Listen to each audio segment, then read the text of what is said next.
everyone. I am Muskan. I am the co-founder of Solh Wellness, and we're basically like a mental health platform that's working towards making mental health more accessible, more affordable, and more personalized for people.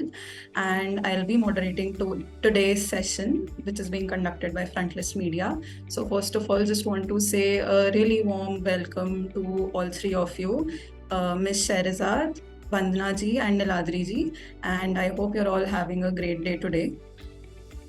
So yeah, before beginning, I would just like to kind of give a brief of today's session. So we've gathered for a session on World Mental Health Day today, and we all know that reading is something that has been a source of solace and knowledge to people throughout ages. It's a timeless activity, and it's deeply interconnected with the notion of mental health. So the topic for today's session in like flowing with that is the intersection of reading, writing, and mental health.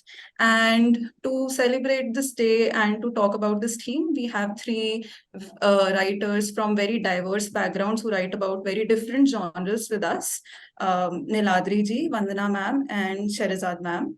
So yeah, I would just like to begin by introducing all three of you. So Niladri Chatterjee is professor, Department of English, University of Kalyani, West Bengal. He has been teaching a course in gender studies at his university since 2009. A recipient of Fulbright Scholarship and the British Counseling Council Charles Wallace Fellowship, he co-edited The Muffled Heart, Stories of the Disempowered Male.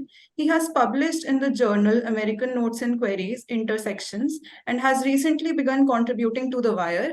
He has reviewed for Gay and Lesbian Review Worldwide US. So Niladri ji, I cordially welcome you to today's session. Thank you. Yeah.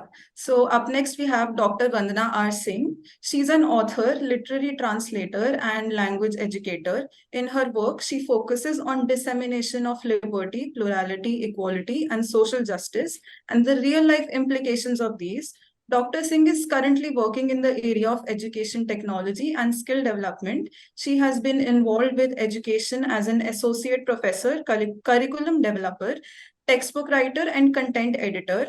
Dr. Vandana was conferred the Award of Recognition for Outstanding Contribution to Literature by the Chandigarh Sahitya Academy on 8th February 2013. She is also the founder and chairperson of RS Foundation, a charitable trust with a focus on digital literacy.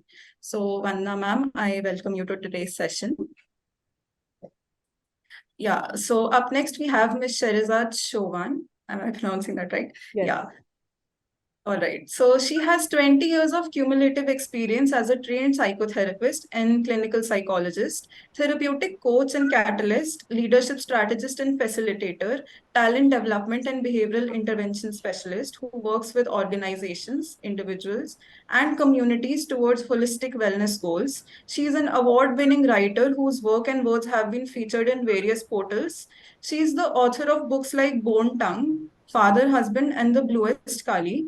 She is a core member of Human Rights Resilience Project, Defenders Wellbeing Collective, which comprises 20 global leaders in the field of social development, grassroots, community, and survival-led human rights organizations or movements and social justice activism. So, ma'am, I welcome you to today's session. Thank you. And yeah, so beginning, I would just like to start from where it all began. So I would like to know from all three of you, what inspired each of you to embark on your journey of writing? And can you recall your very first experiences of writing? So I think, Niladri ji, you can start first. Okay. Do I recall my first experience of writing? I think, like many of us, we first begin to write when we are probably teenagers, and when we fall in love. And that is when we decide that we've all become great poets, because nothing inspires poetry more than falling in love. And we all write some pretty spine-chillingly bad poetry. And that becomes our first experience of writing. Later on, of course, we either hide them away or we destroy them because we find it very embarrassing. We don't want them to be discovered. And I'm sure this is a journey that many of us have taken, and I was no exception. So I used to write these horrendously bad poems, and I'm so happy to tell you that they're all lost. So there's no evidence of my crimes. Um, but it was much, much later that I took up writing short stories. Those have not been published, but I did eventually embark on a novel. And this novel was published first as an ebook, and then it was published as a printed text. It's called The Scholar. So that is my journey. So I will, of course, wholeheartedly agree with what Professor Niladri said about poetry. And but I just want to add to that I think poetry unfortunately also happens when you are in a dark place. Yes. So yes, so I think extreme emotions bring out poetry. So but to answer your question about when I started writing, clearly I have no memory of when I might have written first, and clearly that was not very serious writing. But now for the last almost 20 years or so, I have been doing literary translations from Hindi to English, and my translations have been published by Katha, by National Book Trust, Penguin, and so on. Um, and along with that, I have been writing on communication skills and innovative form. What I think is innovative forms of English language teaching for school children. Um, and So as you can see, it has all been non-fiction. And of late, I have written a book on the Bhagavad Gita, which was an outcome of a journey that I found myself in the midst of, which I never imagined I might be in the midst of. So we might talk more about that if we have time. So yes, so that has been my journey of writing, and somewhere, and I say this with all humility, it is something that I feel most comfortable with doing. So it is my I think it's in my default setting. So so yes, so I'll stop here and we'll talk more about this later. Yes, thank you. Scherezade ma'am, would you like to go next? Yeah, I think I would probably connect to both the statements made by both the people before me. For me, writing was completely a way of escape because I came from a family, or rather, my parents were separated when I was really young, and I was a very introverted child. And I had to deal with a lot of displacement. So it was very hard for me to find companionship with people because I moved a lot between countries, continents, cities. So my grandfather gifted me a diary, and I had a very vivid imagination, which I think is true for a lot of introverted kids. Things you're not directing outwards, you kind of compose inwards. So I started writing a lot of really, really somewhat scary fantasy stories about princesses and dragons, except that in my stories, the princess was also a dragon. And I wrote a lot of that for a long time. And I started diarying, which is a habit that I have till date. And I started falling in love with the act or the process of writing more and more, which led me to reading. And it's been something of a committed relationship since the age of 10 and 12 with writing and reading. So that was my villain origin story as a writer, right? All right. Yeah, so I think all of you have shared very personal experiences of how you begin writing. And I think from this also flows the realization that writing is very closely connected to mental health as well. So, what would you guys have to say in that regard? Like, how do you think reading, writing, and mental health connect as one? Um, I think Vanna, ma'am, you can start. Yeah, so as you have very rightly pointed out, reading, writing are very closely entwined with mental health. But then here we are in a closed room where we are all readers and writers, and therefore it might be very easy for us to say this. Whereas for those who are not into reading, and most people are not into writing, they might find this to be a peculiar assumption. I would be very wary of generalizing and suggesting this to everyone out there that they should start reading and writing. But yes, I can give my perspective of this. And to me, reading, as we all know, it's therapy. It gives me new perspectives, and it takes me away from localized stresses and anxieties and so on. And we all know that. But then, as I said again, that this is my experience, and not necessarily of everybody's. And while reading itself finds fewer and fewer takers each day, writing obviously has always had very few takers. And not everyone can write, not everyone wants to write, and perhaps not everyone should write. And I mean, just as to me, reading and writing might come easy, but I would find it very challenging if somebody asked me to paint a picture. I would probably not know how to hold a paintbrush in my hand. So, but why I would suggest to those who do not read that they should read is that, as we know, that one mind can only think in one way, perhaps, and each one of us can only live one life, which is our own. And so, for those who might be inward looking, or let us say a little introverted, that might not be a very happy space to be in, because I think it's very important to remain engaged with the experiences of other people, and to know of lives of those who might be completely different from us. And there is no way that we can participate actually in so many people's lives, but reading provides you that luxury. And so when you read, you are living experiences of other people, and other people who might be of a different gender, who might be from a different race, who might be from a completely different part of the world. So you learn about their thought processes, you learn about local customs, you learn about local geographies. So it is hugely enriching. But and we all know that, the non-readers also know that. So and the act of writing, I think, does perhaps a little bit a reverse of that, where you are providing a window into your life to other people. So it becomes like a two-way process. So when you are reading, you are expanding your mind and accommodating other experiences in it. And when you're writing, if you're writing about yourself, then you are sharing your experiences with the rest of the world. And I think this to and fro of sharing experiences is obviously a hugely enriching exercise for all concerned. Definitely. Scherezade ma'am, would you like to go next? Sure. Um, as a practicing psychologist, I'm a bit cautious of instantly attaching the two ideas that reading and mental health are combined or fused, simply because reading involves a higher executive functioning of the brain, and everybody's brain is not typical. So even if we keep aside certain privileges associated with the ability to read and write, associated with class, associated with socioeconomic status, right?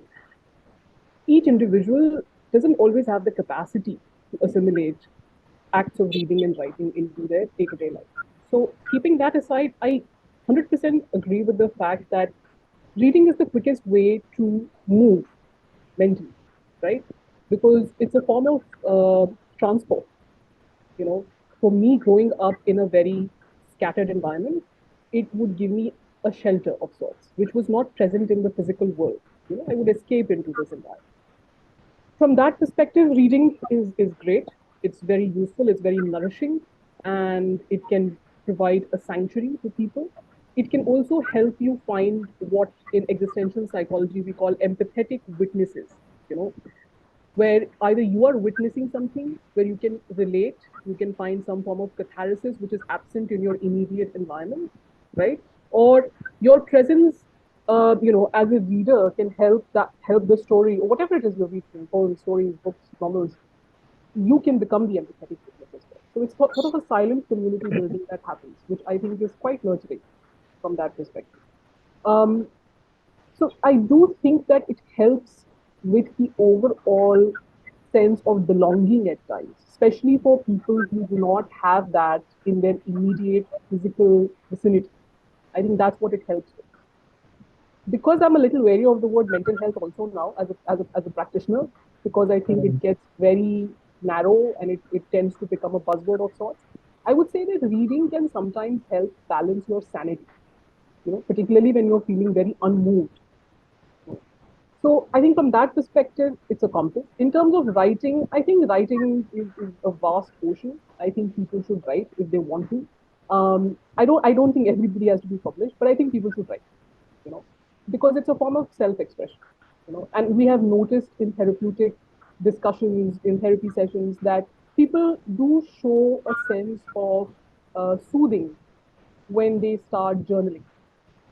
It's been documented again and again, evidence-based medicine, that people do seem to find some form of compass, some form of anchoring when they start to journal. Is it for everybody? Probably not, but it does help a lot of people. So I think that probably is my way of looking at it. I don't know if it all makes sense, but I think that's how I connect. I think it's an anchoring process. It's a form of regulation at times for people. And I think it's just imagination. It helps your imagination to float and wander and flourish. But yes, we have to keep in mind that there are very distinct privileges associated with access to these two activities. Because I've grown up in that environment. With, I've grown up in an environment where my grandfather was an avid reader, was not allowed access to certain places because of his caste. So there is a level of privilege associated with being able to read and write that we have to be mindful of.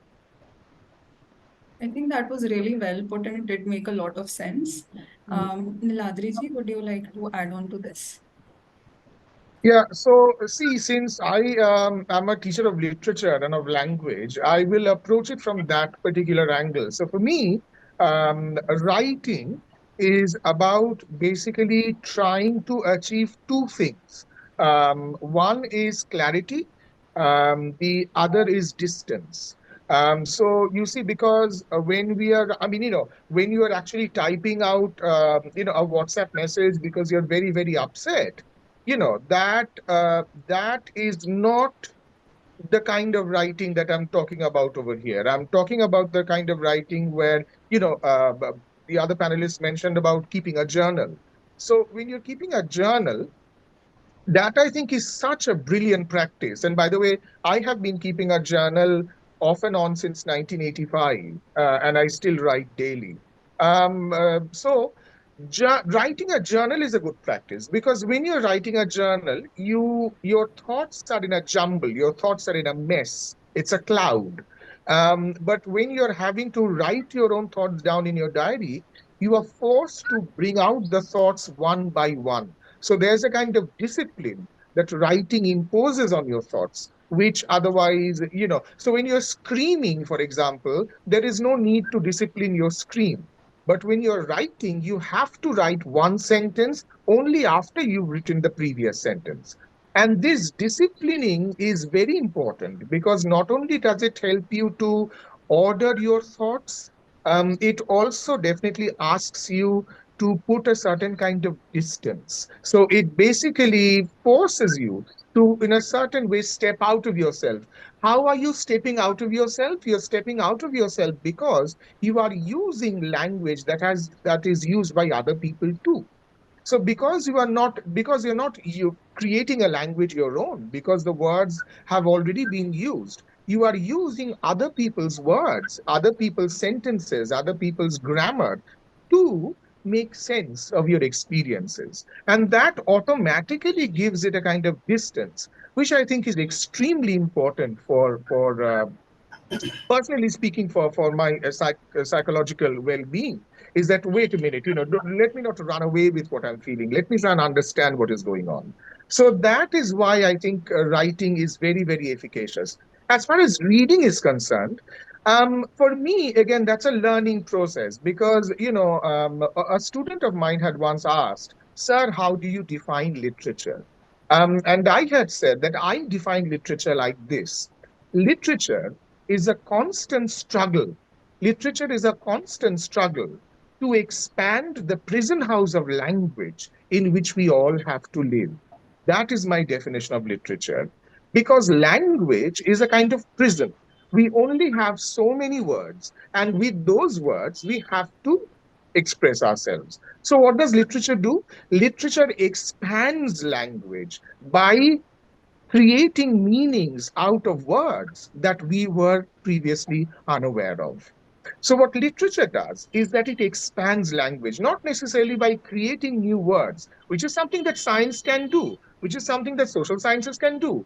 But what literature does is that it uses words that are already available and gives them meanings that are new. So, every time somebody uses word in a new way, that word is getting bigger. It is containing more meanings. And the more we read, the bigger our prison house becomes and the more comfortable our lives become. So, in addition to what has been said by other panelists, absolutely, it affords us a glimpse into other people's lives, into other people's experiences. But that is something that history can also do. Very well written history can do that. But what literature does is that it expands language. And that, I think, is something that we perhaps should always keep in mind. I think these were three very diverse but equally interesting points. So, yeah, moving on, I would like to ask all of you, when our hobbies turn into our professions, a sense of obligation creeps in at times. So, have you guys ever faced this? And if so, how did you navigate it? Sherazad ma'am, if you would like to go first. This is something I believe personally, and this is something that comes up in therapy also. It sounds a bit glib, but I kind of take it as a mantra where I keep telling people that, hustle is not flow. You know, the idea that we have to live in a hustle culture and it gives us passion and flow and all of that, hustle is not flow. You know, and we have ample research within the field also to prove that, right?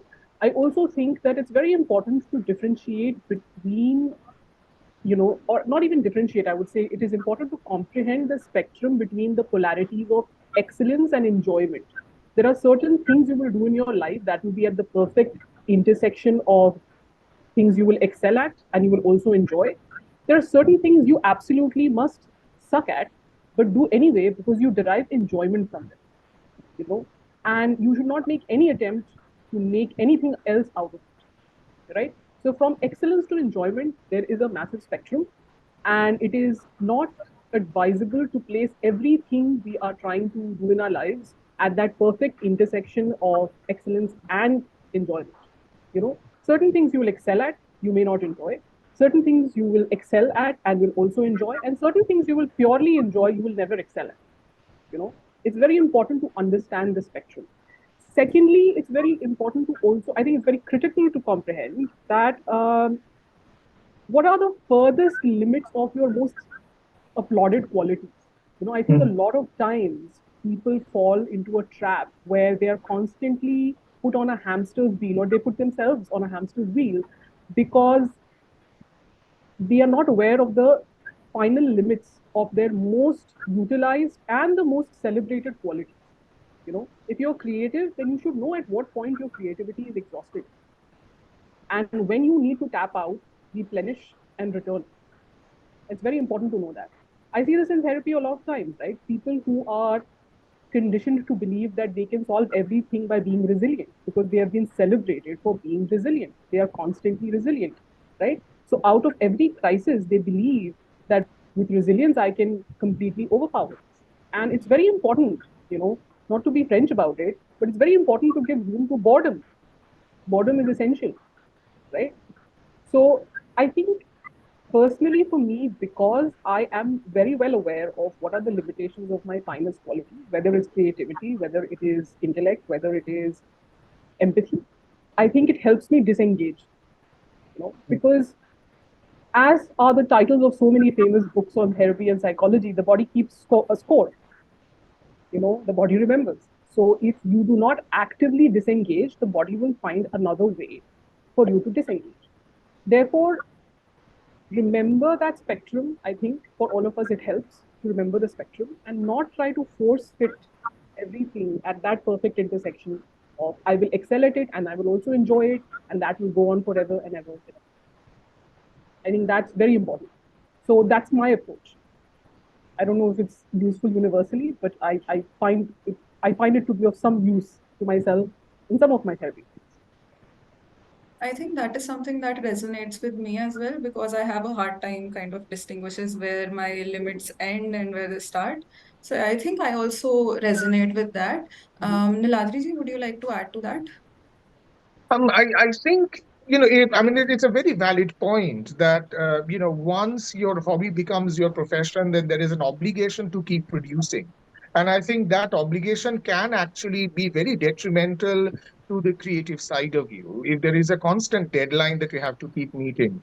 The point about boredom is extremely well taken, and I completely agree with it because I think boredom is essential. I think a lot of people. So we have another term for it, which is called writer's block. And then when people experience a writer's block, people go completely ballistic. They go, "Oh my God, I can't write." A blank page sort of drives them to panic. I think it is very important to simply not do anything. In Italian, there is this phrase called far niente. And far niente basically means do nothing. And I think it is very important sometimes to simply do nothing because it is almost like a capitalist. I'm sorry, I'm going to become Yes. a little political, but it is almost like a capitalist conspiracy that we have all imbibed that we always have to keep producing. What are you producing? What are you producing? No, we don't all constantly have to produce. So I think it is very important for us to not produce, for us to simply say, you know what, this far and no further. It is going to come to us when the time is right. And which is why, I have learned my lesson. Now I will never sign a book contract unless the manuscript is ready. I have learned my lesson not only from myself, but also from the terrible experience that the author Vikram Seth has gone through. His Suitable Boy was such a big hit, and he was paid a vast amount of money in advance for the sequel. He still hasn't delivered that sequel many, many years later. So, therefore, I have now decided that only when a manuscript is ready am I going to go for a contract. I am definitely not going to take an advance from a publisher. That's a very bad idea. So I think one has to wait for inspiration to come. One has to wait for the right mental state to come. And there are some writers who work very well to discipline. They'll wake up at 8 in the morning. They'll work at their desk for 2 hours. Then they'll eat breakfast. Some writers are very orderly like that. There is a very famous German writer who won the Nobel Prize called Thomas Mann. Thomas Mann was very orderly, very disciplined, very German. But I, on the other hand, am a chaotic Indian. So therefore, nobody is going to make me work to any discipline. The only discipline that I listen to is what my mind tells me. So yeah, I think not doing is sometimes counterintuitively rather productive. I think far niente, am I saying that right? Yeah, so I Yes, think far that is, niente. yeah, that Yes, is that is something I'll be taking away from today. it's very Um, good. yeah. And Vanda ma'am, would you like to add anything to this? Yeah, just very briefly. Of course, the perils of your hobby turning into your profession are have been discussed, and they are very obvious.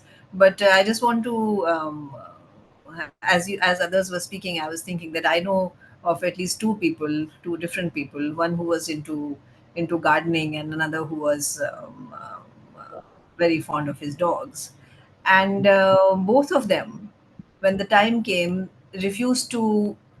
The first person refused to enter the gardening competition, and the second person refused to take their dogs for the dog show Good. because he said that after this, every time I even bathe my dog, I will feel that I'm doing it for the competition. Mm.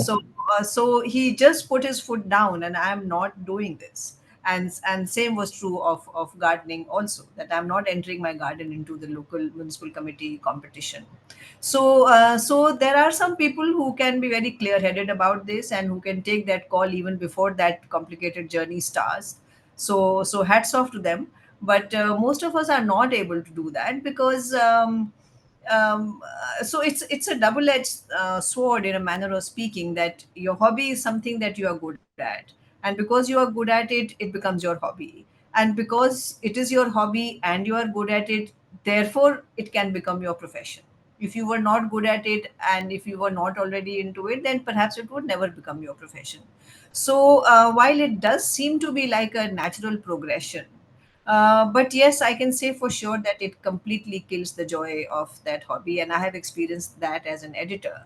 And if anything can take away the joy of reading, it is editing. And you are physically exhausted, your eyes are watering, and by the end of the day you are just so done with making all those corrections and so on, that the thought of even one more line of the printed word is just you know so yes, I agree that it is a challenge. However, if anyone can navigate both, I think that would be a very major achievement on a personal plane, because it would be a pity for the hobby to lose its the joy that it can give you and that it should continue to give you. Over to you, please. I think that is something that even I have tried. I've tried editing, so I know how difficult it is to get through with that. So yeah, I think we can move on. Yeah, yeah. Please go ahead. So I just wanted to bring something to your notice. The word amateur. When we use the word amateur, we think of somebody who is therefore not a professional. Now, if you actually go into the root of the word amateur, if you go to its French origin, amateur, it basically means someone who loves. So amateur basically is someone who loves. So therefore, and there I think there is this kind of binary that society creates, that either you can love doing something or you can be professional about it. And that is a kind of binary. So the assumption is that as long as you're loving doing something, you're an amateur. But the moment you become professional, there is a sense that you're perhaps not loving it that much. And I think so. It's very interesting for me to know the root of that word amateur. It means someone who loves. So I think the challenge for all creative writers and for all writers in general should be how to retain the amateur even in the professional. So, if I may just add to that, Professor Niladri, and since you spoke of how literature adds new meanings to words, uh, I would say that while you are going into the origin of the word amateur, given the creativity that is constantly at work where Indian English is concerned, I have heard the word being pronounced and understood as immature. Yes. Yes, yes, absolutely. So then that raises the question, how immature is it to love? Because as far as I'm concerned, to love is the greatest possible wisdom. Yeah.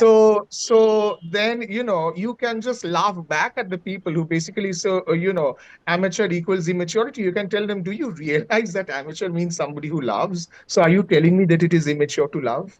So it's a wonderful thing to keep in mind. Thank you so much.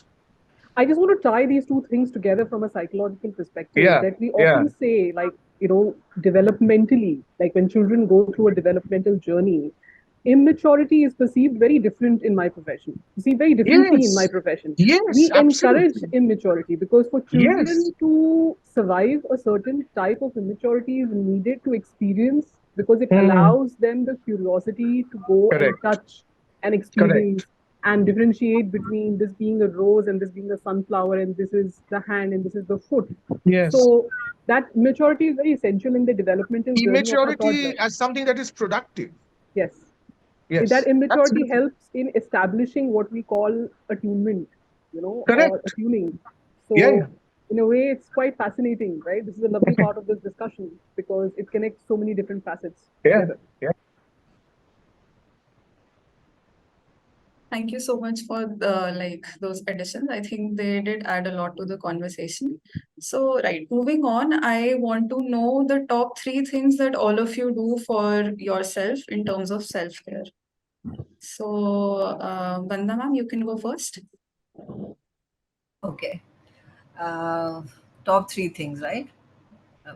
So let me flip this a bit, and not particularly as self care, but as one of the things that I do not do, let us say, is that I do not allow myself to have a day. I know this sounds very frenzied, but I do not mean it in that way. But it makes me very uncomfortable if I have a whole day ahead of me where nothing is going to happen, unless of course I'm on a vacation or something. And like I said, I sound like a very OCD kind of person here, which I'm not. But somewhere, if I wake up in the morning and there is absolutely nothing that I'm doing that day, it can bother me. And so I do try to fill it up with something, because that sense of this 10 hours ahead of you, in which you are, I mean, for how long are you going to just be? You could just sit and look out of the window for a few minutes, or maybe even half an hour, but for me it doesn't work beyond that. So that is one.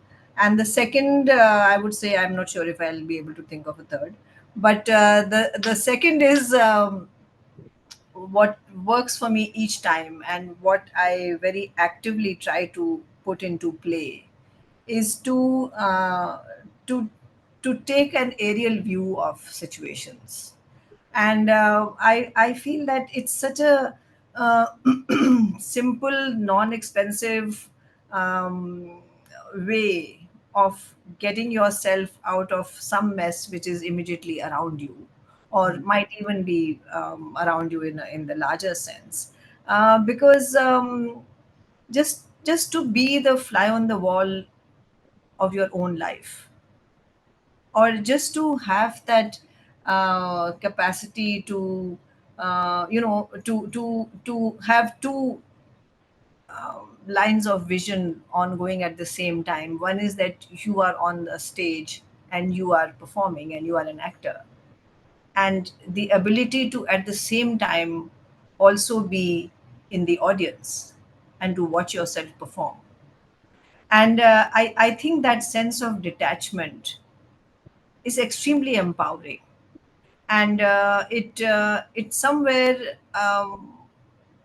it does not trivialize things, but it does give you a sense of how insignificant that moment could be, and how much transient that moment could be. And for me, in most situations, it works. So, taking an aerial view, raising yourself a little bit from wherever it is that you are, and sometimes when you look down and see yourself in the midst of that drama, it can all be almost amusing. And your stress and your irritability and your worry and your concerns do get diluted. So that works for me tremendously. I'm not sure if it works for everyone, but for me, yes, that taking an aerial view of situations is my mantra of getting out of sticky situations, even if it's just in my head. Of course, at some point the ride has to end and you have to come back down, but at least it sees you through some moments that might otherwise give you extreme anguish. Sherazad ma'am, would you like to go next?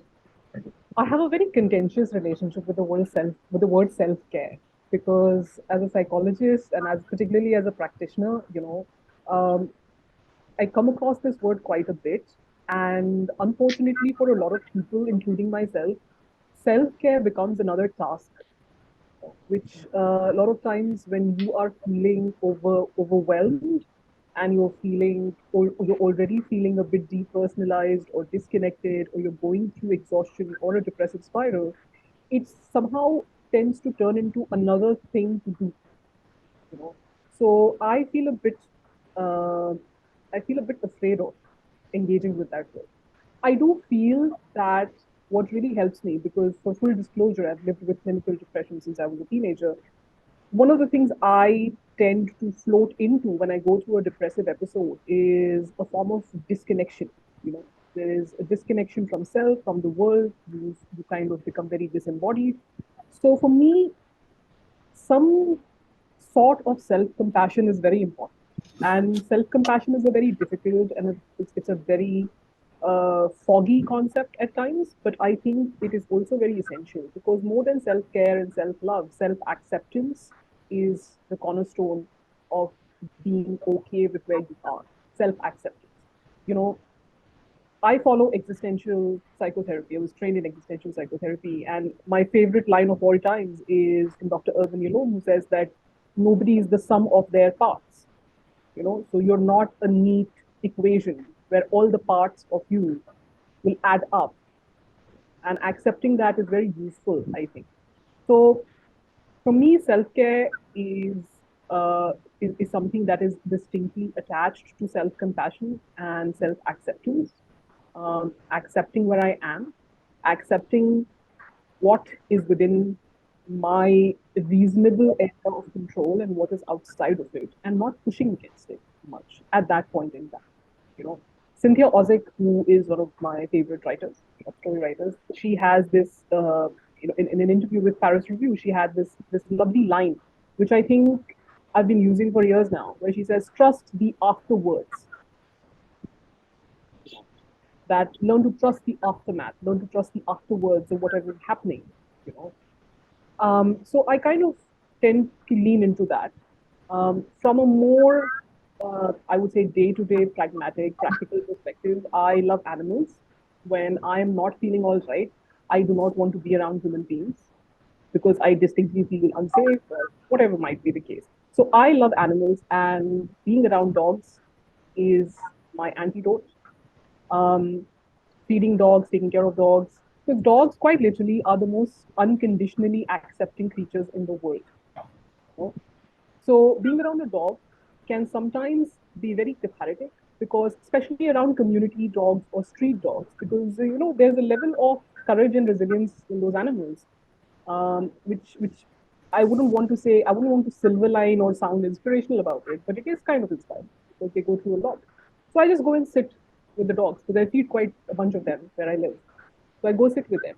So my idea of self-care is a sort of a jigsaw that keeps changing. But I think it begins with understanding the importance of self-acceptance, and also from a larger perspective as a mental health practitioner, I think self-care should also make sufficient room for community. I think community is absent today. We are living in very stratified environments, in cubicles and gated communities, particularly for the upwardly mobile and privileged people. And there is almost an epidemic of loneliness. And then we want people to do self-care. Well, what they need is connection. They need to have access to other experiences, not just that separation. And we see this all the time. There is a concept in psychology called dominant reactive affect, because there was this conversation about capitalism, and I'm pretty happy to be political as well.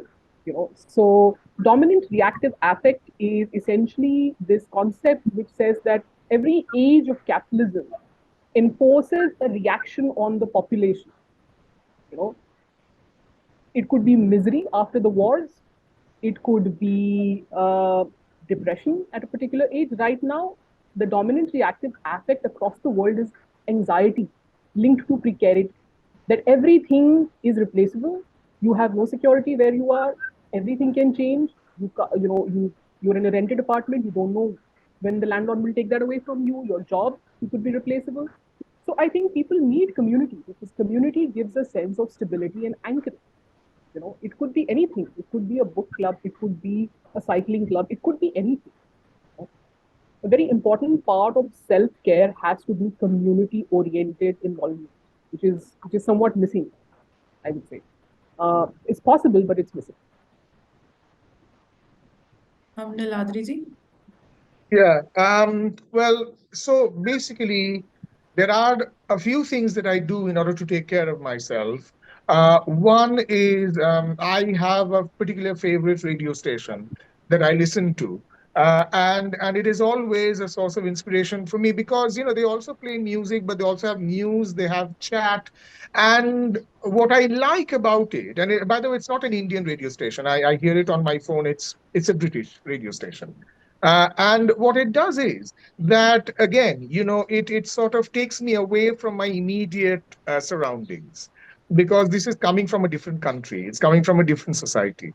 So that kind of takes me out of myself, but not necessarily into a fantasy world, because there are real people who are talking.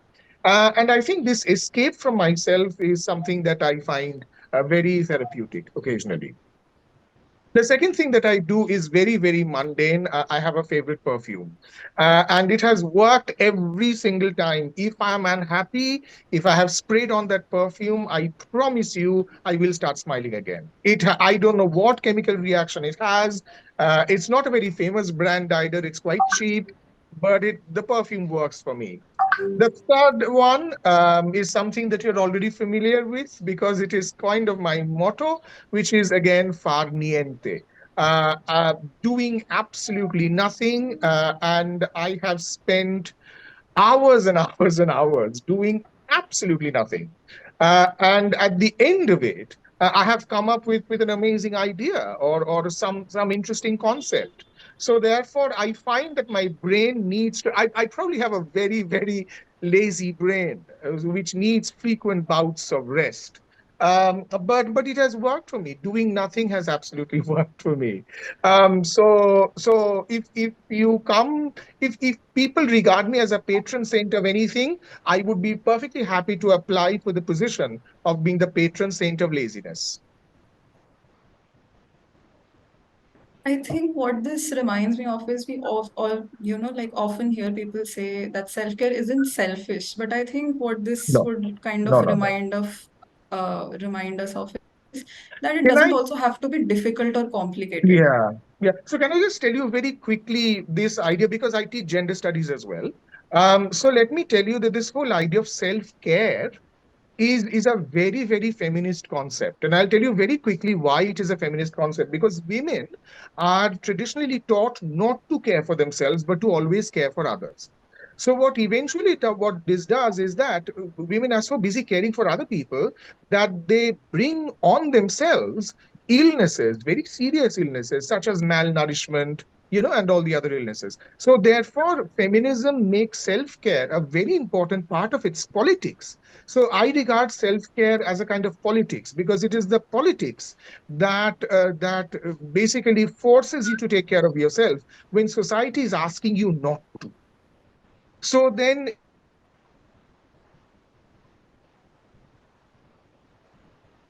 indulge in risky behavior, take up smoking, take up drinking, take up riding on a bicycle without your helmet, sort of go for risky adventures. So men are also constantly taught to endanger themselves. So if men become feminist, men will also start taking care of themselves. And I think so. Therefore, self-care is a part of feminist politics, and that is something which I think people need to be reminded of. Yeah. I just want to add that I really like that last part because I was talking I was talking to a friend of mine, I was talking with a friend of mine, and this idea of self care being a form of politics and feminist politics is so Yes. important because I Yes. remember I was talking to him and we were in the Bombay heat, the summer, and I Yeah. said, you should apply sunscreen, and he says men don't need sunscreen. There you go. And it was not an intentional jibe, but there's a little bit of that conditioning, right? And Absolutely conditioning. right, because it is considered that it's a cosmetic thing that you're applying, but it's not. It's for No, prevention of cancer, no, everybody should apply sunscreen. Absolutely. right? So I think Yeah. self-care has to be also reframed from this perspective, that the idea of Yes. self-care is not only tied to, and I 100% support spa visits, I love them, but it's also about taking care of who you are as a person, Yes. holistically, who you are as a person. Yes. Yes. Yes. Yes. And the patriarchy constantly asks you to endanger your body. And feminists have come in and they said, no, please, let's stop this Yeah, because we are doing endless harm to our own bodies. yeah, And that is why self-care becomes a feminist yeah. politics. Yeah. Absolutely. Yeah. And just to add to what you said, this gender perspective that you've given to self-care. I know of a person who's now quite advanced in years, and she told me that all through her years of being a mother, Hmm. she had never served food for herself in a plate. Exactly what I'm talking about. She was only eating leftovers Can you in her imagine? children. Can you imagine? Yeah. So And that leads So to severe you're right. malnourishment. These things happen. no, Yeah, and I absolutely. say this. I mean, in therapy, I see this so many times. For instance, we would not imagine crying as a form of self care, but it's a form of self care because I have It I have is. mothers who are going through postpartum depression, who can't cry at home because they live in joint families. So Yeah. for them, sometimes to come to a therapeutic space and just cry, they find that to be a form of self-care also. Yes, Because yes, because yes. if they have to cry, because when you are going through postpartum depression, right after childbirth, the form of Mm. a depressive spiral that you experience, that's postpartum depression, and you're living in a family where you are constantly expected to almost perform motherhood on a daily basis, right? That, oh, this is a gift, and nobody is denying that the child is a gift and whatnot. But the person who's given birth is going through a very difficult phase. Mm. But they are supposed to hide that. They are supposed to camouflage that. So many times, and whether in rural areas, whether in urban areas, I've come across so many cases where women have said that I can't cry.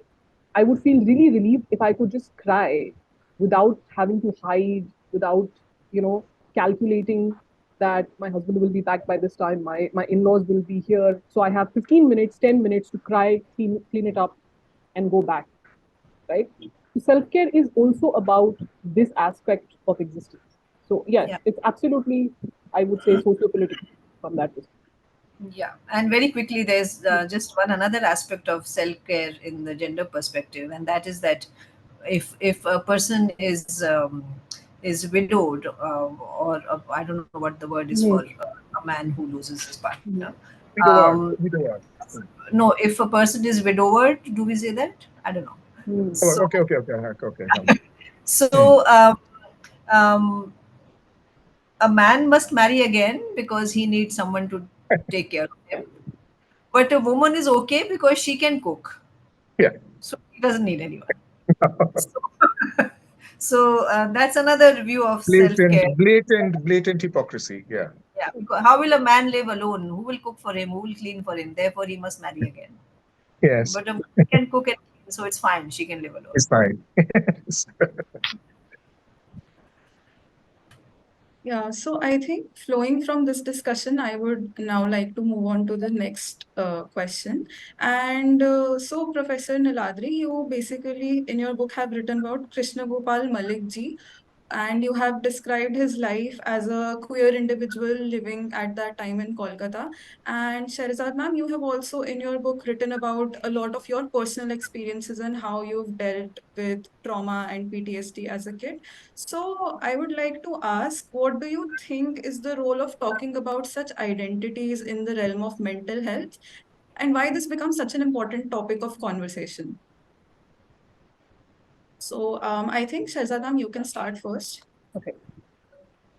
I think for me, I have always somewhat battled this idea because I'm a psychologist. I've always battled this idea of being a wounded healer because my journey towards becoming a psychologist started with the experiences I had as a child and not finding too many satisfying answers or any sense of sheltering or any kind of help that would be useful for me. So that was my discovery process, right? And that is what led me to becoming a psychologist because I battled those things as a child.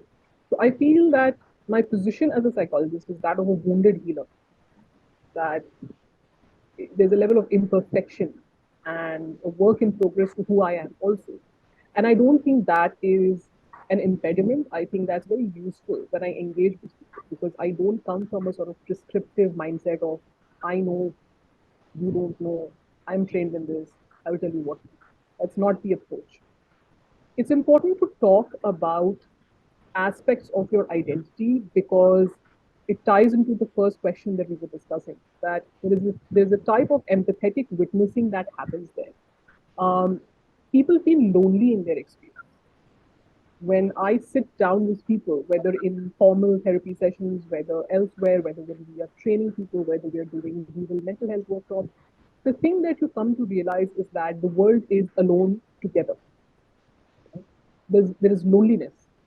And when you find certain fragments, when you see or hear about somebody who is also struggling with PTSD, I have lived experience with intimate partner violence. Mm. And I went through a process of healing, of finding recovery, of going through my own, ups and downs of dealing with it. But eventually, what really helped me was to engage with other people who had that experience. Other people who were courageous enough, who were radically vulnerable to put that experience, at least some parts of that experience, out there and say, you're not alone. Other people have gone through this as well. Within my profession, some of the most formidable names who have made a difference are also people who all have lived experience, not just people who are trained and educated in it. Whether we are looking at someone like a Judith Lewis Herman, who is one of the most foundational figures of trauma psychiatry, whether we look at her, whether we look at Dr. Peter Levine, these are people who have their own experiences. Dr. Irvin Yalom, for instance, who is probably the most important figure in existential psychotherapy, which is my orientation. He wrote about, in the final years of his life, he wrote about how he was approaching the possibility of dying. That he understood that his time was coming. So he wrote about that. Now that is a very cathartic experience, to go through that, to read that. So I think it's important to talk about identity because people feel alone. And the act of writing or the act of discussion is like a hand being held out to something, that you don't have to navigate this by yourself. For me individually, it's important to write because it's a form of exorcism. I think John Cage had this beautiful line where he said, some parts of writing is self-expression, other parts of writing is self-alteration. Mm. So it's a combination of those two things. That when you write, not only do you express, but at times you also alter yourself. You face yourself. And that is essentially the road to recovery. That's essentially the road to self-compassion also. That the problem is not to find the answer, it is to face the answer. And you do that when you write from that perspective. So I hope some of this makes sense, but that is essentially the idea behind writing about those experiences, the importance of identity. If I'm writing about caste or gender or sexuality, it's because people should not have to feel alone in their struggle. They should not have to feel like they are within a margin inside another margin. Because I've gone through that myself. And I come from, on both sides of my family, I come from communities that have been pushed within margins constantly. So it is important to bring people out of the margin and not be afraid to discuss these things and not be afraid to say, I'm human, I go through this as well. Niladri ji? Yeah, well, I think Krishna Gopal Mullik is a very interesting character because very often when we come across queer narratives, whether it is, gay fiction or lesbian fiction, there seems to be almost like a requirement for the narrative to ultimately lead to unhappiness. So somebody has to die, somebody has to commit suicide, it has to end in tragedy. And I find that to be a peculiarly heteronormative requirement. It is almost like, if you constantly talk about women being oppressed, oppressed, oppressed, oppressed, then what you're basically also saying is that women should only be oppressed because you're never showing women having fun. You're never showing women having a good time. You're always going to show women weeping. And what that does is it's like a self-fulfilling prophecy. If you keep on showing women being unhappy, then there is a kind of a consensus that sort of builds up, oh, that is our lot. We will always be unhappy. And that it creates a kind of an atmosphere of resignation, which is why I felt Krishna Gopal Mullik was so amazing. Because in his short stories or in his novel, he simply is, like I said somewhere else, he's just happy to be gay. Remember that he's a married man, he's got a son, he's an upper middle class person who lives in the family, he's very much living with his wife and his son, and yet he's constantly having these affairs with other men. And he writes about them with complete 100% frankness. And when you read his novels, which I translated, and the two short stories that I translated, when you read his short stories and novels, you will find that here is somebody who is not at all interested in playing into that stereotype of the unhappy queer person. He is here to talk about how, I can be gay and have just an amazing life. I'm going to pick up men. We are going to have amazing sex. There will be intimacy. There'll be fun. There'll be jokes. There'll be humor. There'll be leg pulling. And I think it's a kind of, I'm going to use the French expression joie de vivre. So it's a kind of a joie de vivre, the joy of living, which comes across in Krishna Gopal Mullik's work. And I think that, the reason why my book is doing so well, the reason why it is selling so well, is because I think there was a hunger for the happy queer story, stories of the gay man who is happy, stories of the gay man who is, who's just has a great sex life. And that is something which Krishna Gopal does. And happiness, I'm sure, we've got a man, we've got a professional, who is dealing with it. This is your life. Happiness, you know, is infectious. If you read happy narratives, some of that joy will be communicated to you. And I think the reason why I decided to translate Krishna Gopal Mullik is because I wanted to break the hegemony of the sad gay man. I think I'd had enough of that. And I thought it was time for the happy, sexy, lively gay man to come out. So I'm glad I've been able to do that. I just quickly wanted to tie into that as well, because when I was naming the book, right, it's called That Beautiful Elsewhere. And it Yeah. comes from repeated interactions, whether in therapy, whether with myself also, that we're all looking for an elsewhere. People come into therapy and they're like, if I could only have an elsewhere where I restart, or where I get to have this opportunity or this option or this chapter, right? So that beautiful elsewhere is an imperfect place, and allowing people who are dealing with their own stories, their own issues with mental health, to kind of see that it's perhaps not necessary to find a point A to point B solution. There are people in the book, stories of myself, stories of other people, where yes, we deal with depression, but we also have a life outside of it. You know, Depression is not the definition of a person, it's an experience. And a lot of times when we talk about mental health also, we tend to turn an experience into the center of identity, particularly negative experience. Just like it Mm. happens with queer narratives, it happens with narratives regarding mental health also. That we expect binaries of either a hero or a disaster. Whereas what we are looking for are survivors. You know, People want to see survivors. People want to see people who struggle with something, who go back, who face it, who come out of it, maybe a little broken, maybe in the process of recovery, maybe in the process of just sometimes recognizing that there is no lesson. That's the other thing, right? That sometimes people come into therapy and they say, what am I supposed to learn from this? And the answer is nothing. It was a terrible situation. You dealt with something bad and you came out. That's the lesson. There's nothing more to it. You know, you don't have to feel like you have to keep surmounting things just because you are experiencing something bad.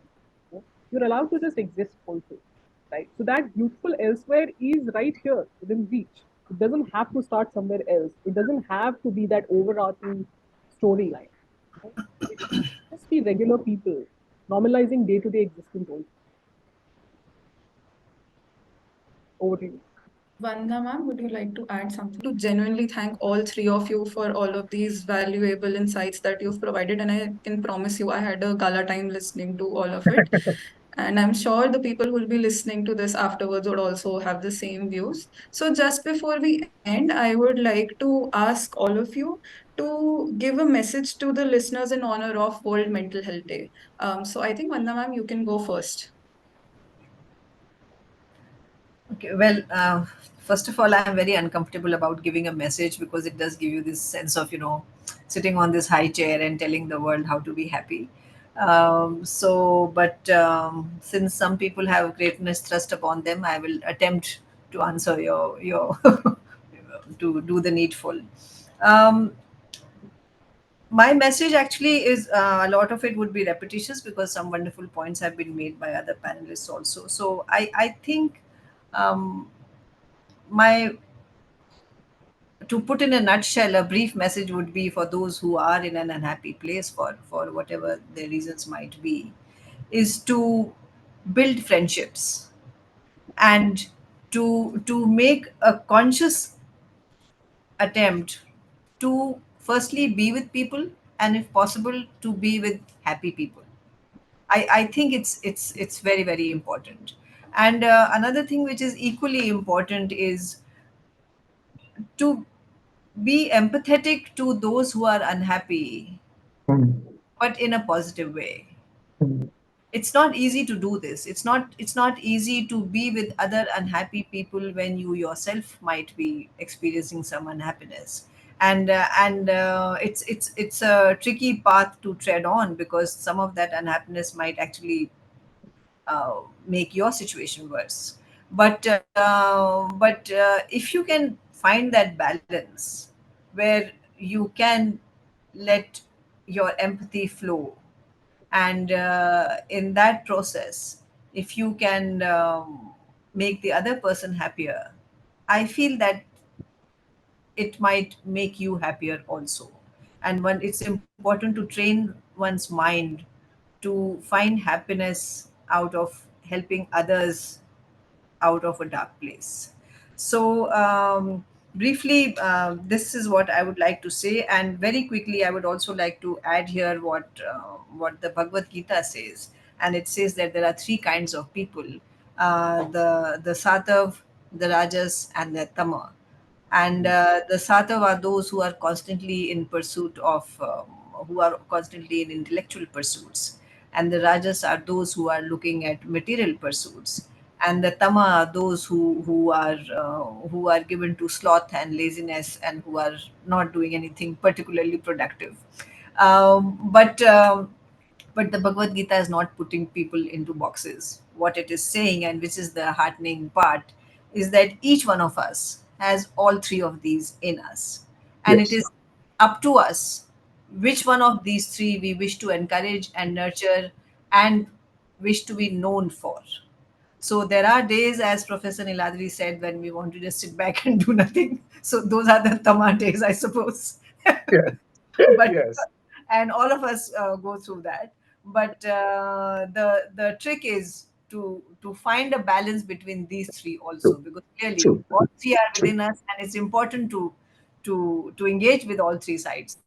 But the attempt should be to perhaps strike the right balance and find happiness. Thank you. Yeah. I definitely think, empathy is something which takes a lot of courage, and I do agree. That's a good message to, end this with. So Niladri ji, would you like to go next? Well, I think I would simply say that don't lie to yourself. I think we are very often, we lie to ourselves and we tell ourselves that we are okay, that we can do this, we are brave, we are courageous, we can do this. And I think lying to yourself is as harmful as lying to others. So I think one has to be a little bit more honest about one's own vulnerabilities. One has to be a little bit more honest about one's weaknesses. One has to be a little bit more honest about one's insecurities, because we are all vulnerable at some point or the other. We are all insecure, and we are all sort of groping in the dark at some point in our lives. So therefore, I think we should just be a little bit more honest about ourselves. And I personally believe that empathy is very, very difficult to do. And I'm using the formulation of a Vietnamese theorist called Trinh T. Minh Ha. And she speaks of speaking nearby. So she says that complete empathy is impossible. Sympathy is a little patronizing. So what we can do is we can speak nearby. So speaking nearby, I think, is a rather wonderful idea, because what this says is that I cannot be you.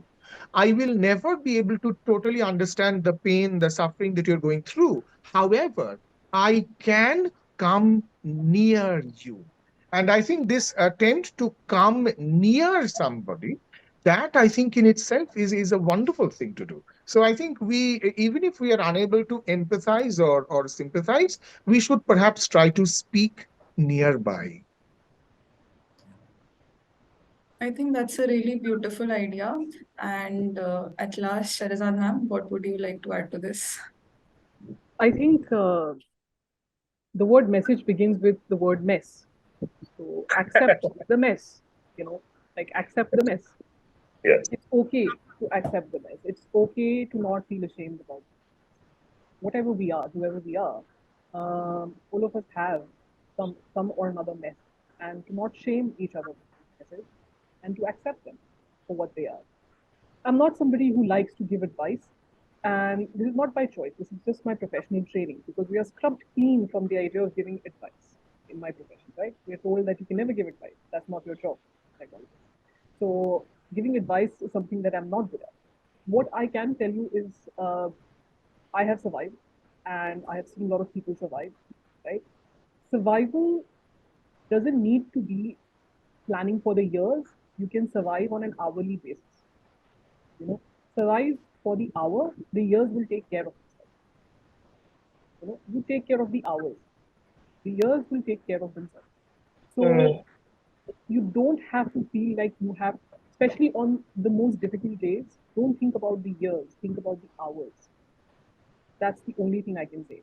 As a child, my granddad, introduced me to figs, and figs are interesting because they're essentially inverted flowers. They've grown on the inside. That's what figs are. So I think we sometimes just need to look around to see examples of how different forms of survival are possible and celebrated in nature. And if it is possible there, it's possible for us also. We don't need to have a cookie cutter linear approach to how we want to survive. Some of us are figs, some of us are sunflowers. Grow the way that you would like to flourish and trust that process, especially on days where you feel like you can't hold on to it. Still, trust the aftermath. Survive for the hour and let the years take care of themselves. You know.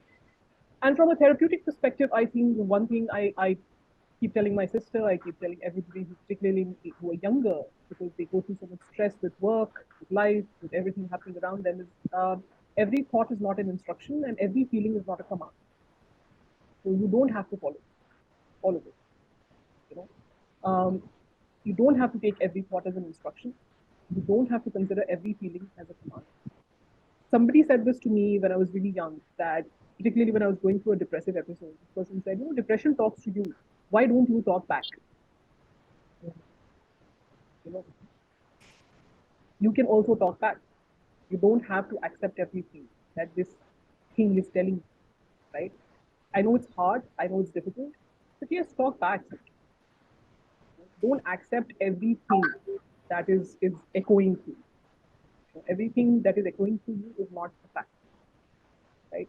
So I think that's generally what I would say. And yes, spend time with, if you can, if you're not afraid of animals, spend time with dogs or cats or rabbits, guinea pigs, whosoever, because being around animals is very, very soothing. If you're not afraid, Alex, if you have any kind of phobia, I don't recommend it. But if you're not afraid, spend time around animals. I think that's all I can say. I think that is a really nice place to end, celebrating the mess in message.